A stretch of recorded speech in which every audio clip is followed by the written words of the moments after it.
Tonight on Texas News Primetime. Texas Tribune Festival brings Hillary Clinton, Ted Cruz, and other political figures to Austin. The families of 3 Uvalde survivors have filed a federal lawsuit against 10 defendants. So my name is Sophia Kurtz. I'm with Hurricane Ian made landfall in Florida. You're watching Texas News Primetime. News made for Longhorns.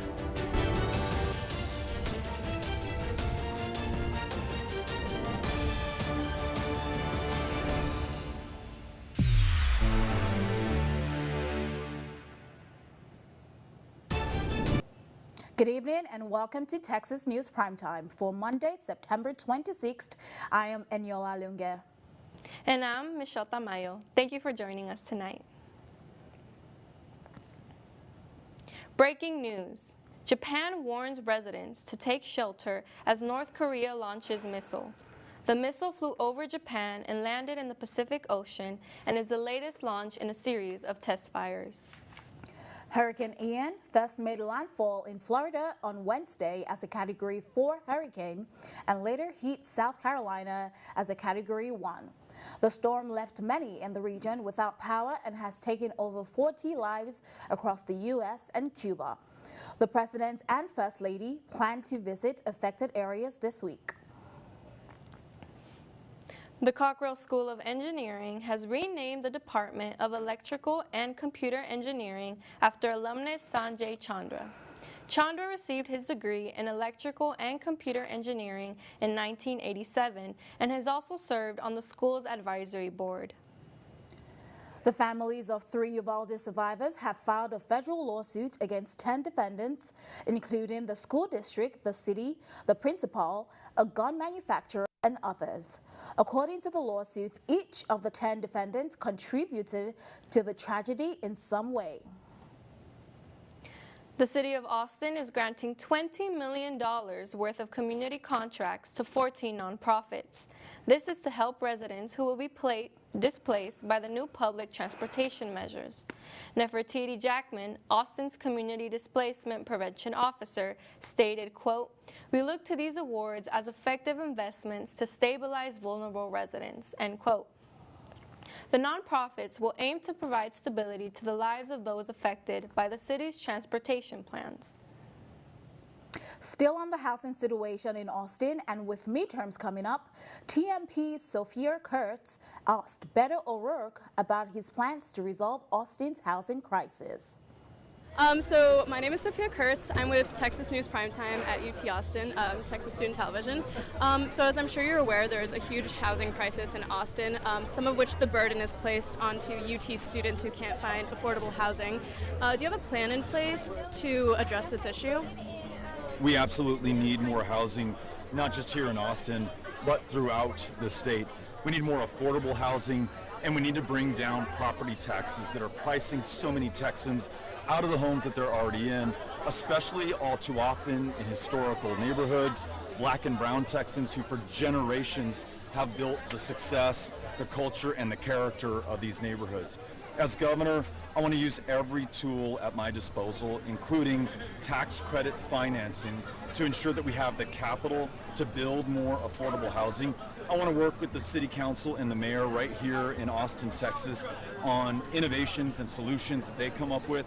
They need to know that they have a partner in the Governor's office in Austin who will work with them, not as we have today, an enemy who stops them from being able to serve the people that they represent. And I want to listen to the students who are the ones who so often, as you mentioned, are bearing the brunt of this crisis today. Very often we find that those who are most affected actually have the solutions that we're waiting for. I know that if we do those things, we'll be able to solve this crisis in housing that we have here and across the state.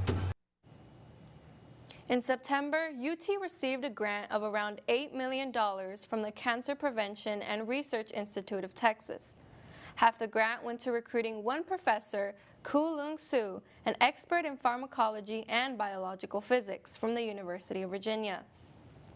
The other half of the grant went to funding the research of 2 more experts, chemical biology and medicinal chemistry professor Walter Fast and chemical engineering professor Jennifer Maynard.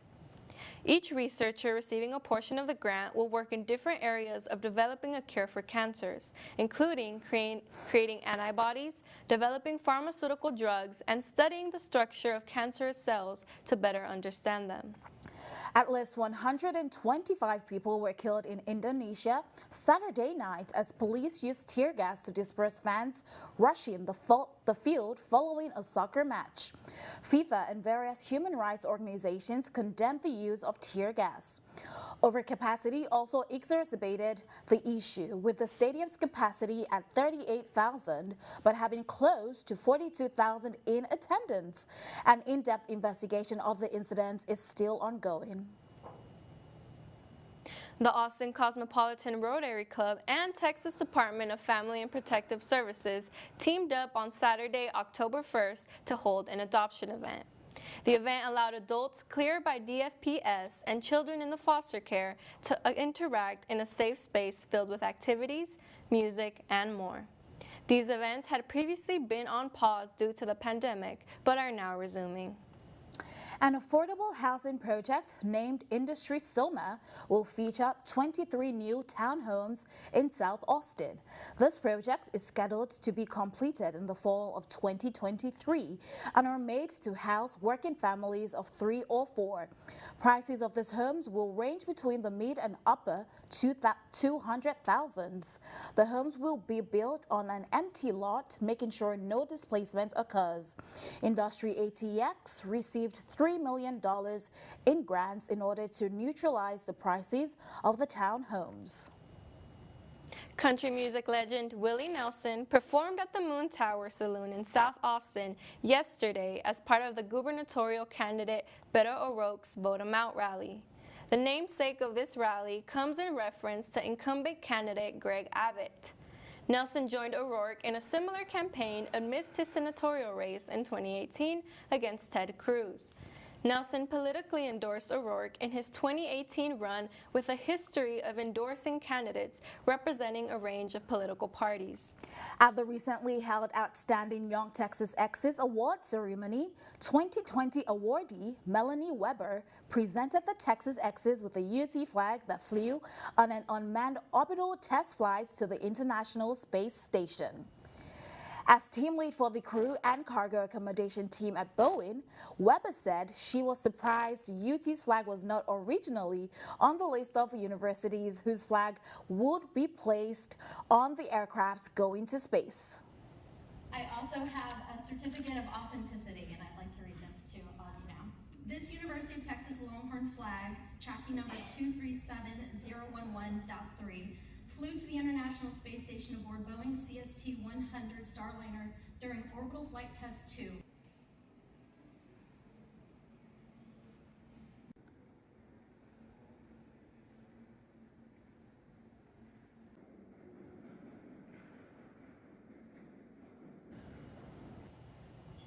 Weber also presented a second certificate of authenticity to President Jay Artsell.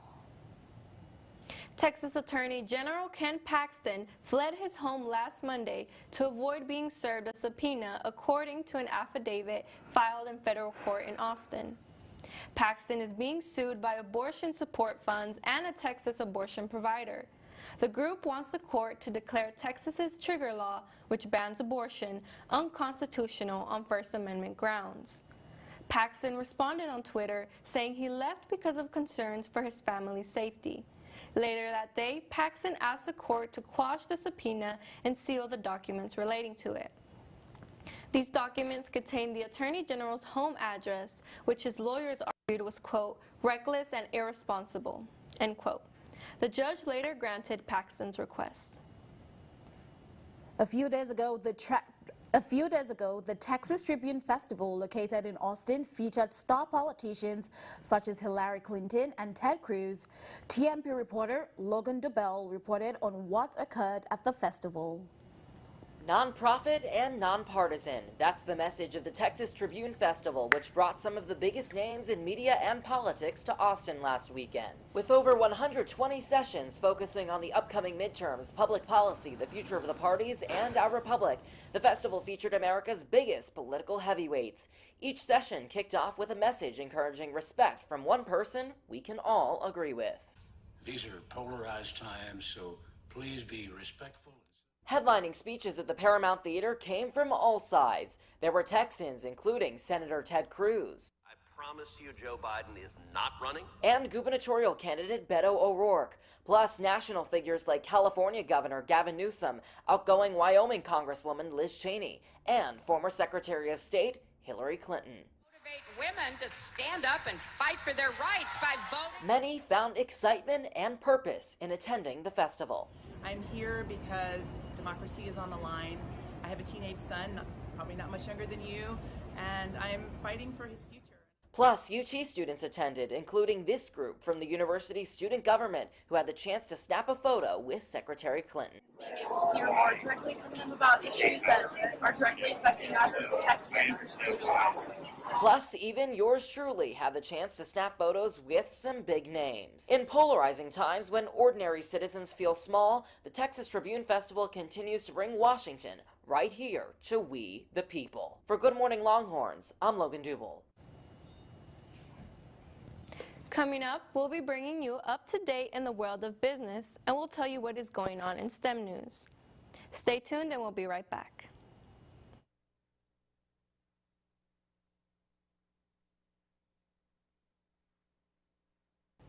Welcome back to Texas News Primetime. Here with us now is business correspondent Nicholas Pantaloni. What's happening in the world of business, Nicholas? Well, Google's cloud gaming service Stadia is shutting down effective January 18th, 2023. The service, which first launched in late 2019, had reportedly not gained the traction Google had anticipated. The company has said they will allow refunds of all Stadia hardware and games purchased through the Google Store. UFO Drive, a car rental company that only offers electric vehicles to rent, is now available in Austin. The company has no paperwork required, no queues, and no gas needed to rent one of their vehicles, and it can all be done in 2 minutes via their app.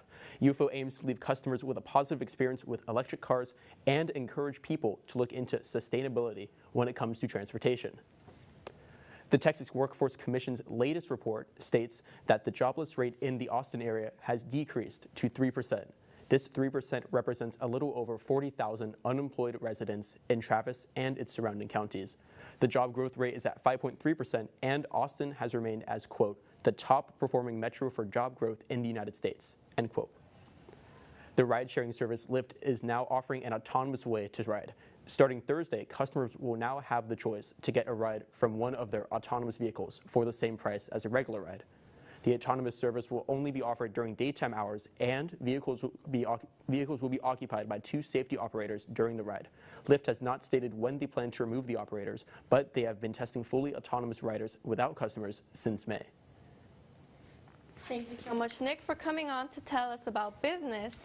Now coming on to talk to the show about STEM news is Ariba Barmel.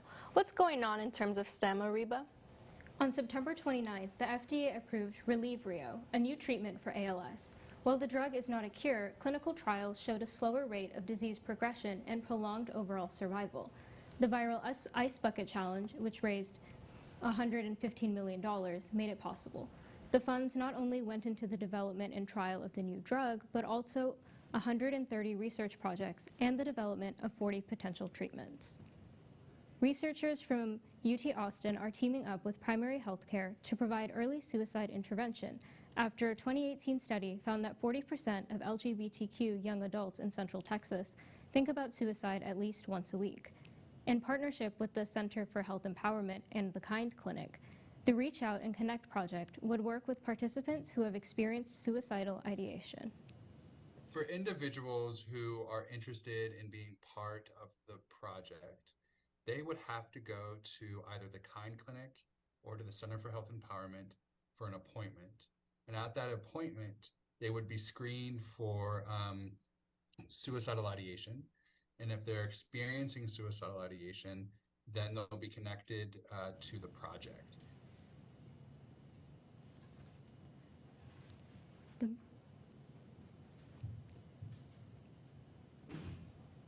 The Texas Department of Transportation received $408 million from the Federal Highway Administration to build charging stations along Texas highways.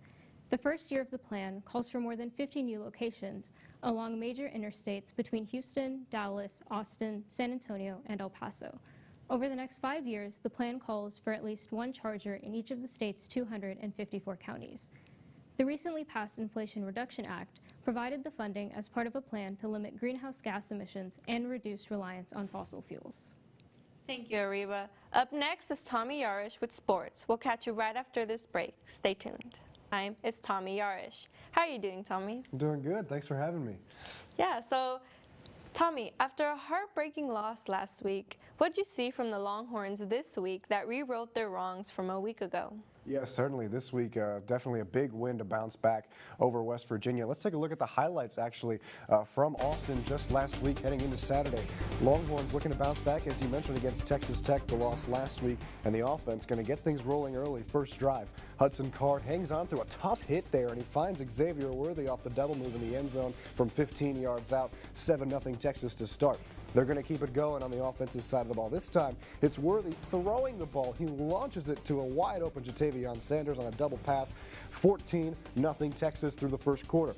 Early in the second now, easy touchdown for Bijan Robinson. Check out Byron Murphy and Keandre Coburn blocking for him at fullback, the two defensive linemen. I'd want them blocking for me, too. Horns continuing to roll in the second half. Second touchdown for Jatavion Sanders over the middle, found in the back of the end zone. Nice throw from Hudson Card.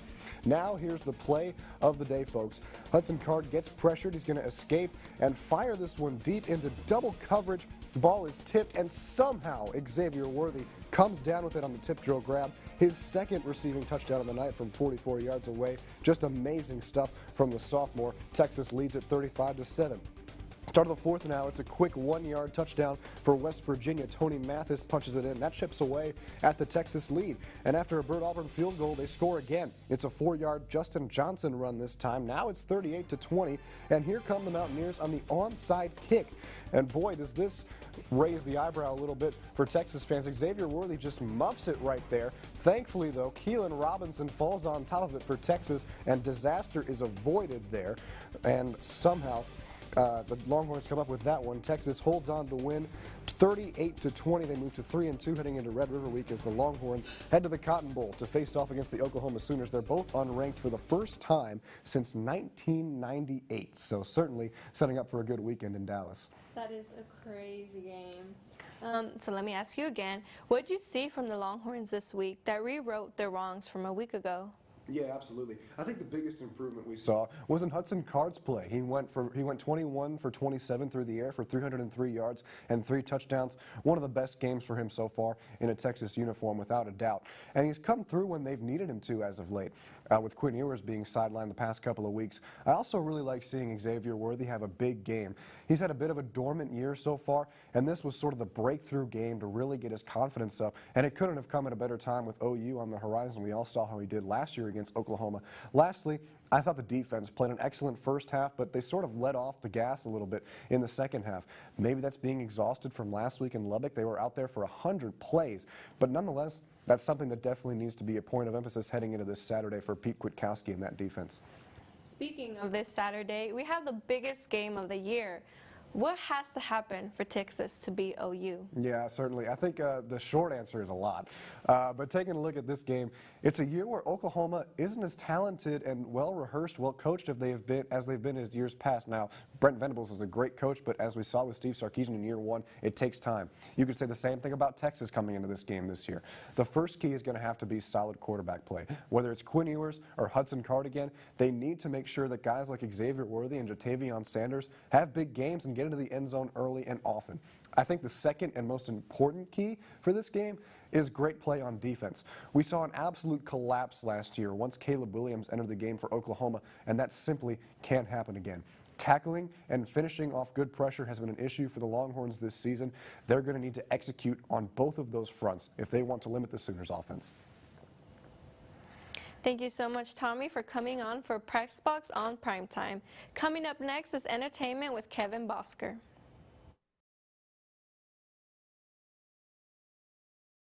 Texas News Primetime. With us now is our entertainment correspondent, Kevin Bosker.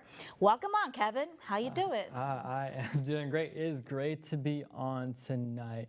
And to start off entertainment news, huge news dropped this past Thursday as Trevor Noah has announced that he is planning to depart The Daily Show after being the host for the past 7 years. Here's a snippet regarding what he had to say. My time is up. I've loved hosting the show. It's been one of my greatest challenges. It's been one of my greatest joys.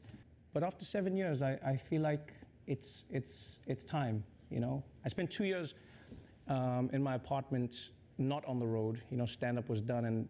And when I got back out there again, I realized there's another part of my life that I want to carry on exploring. You know, Trevor Noah leaving, I would have to say, is definitely such a huge loss for television, late night television it is. If you would think in comparing him to all the other different type of late night hosts, like he was someone who was unique in different aspects. He had a different style of comedy, coming from a more international background, and on top of that, it was lots of intellectual comedy that he also introduced.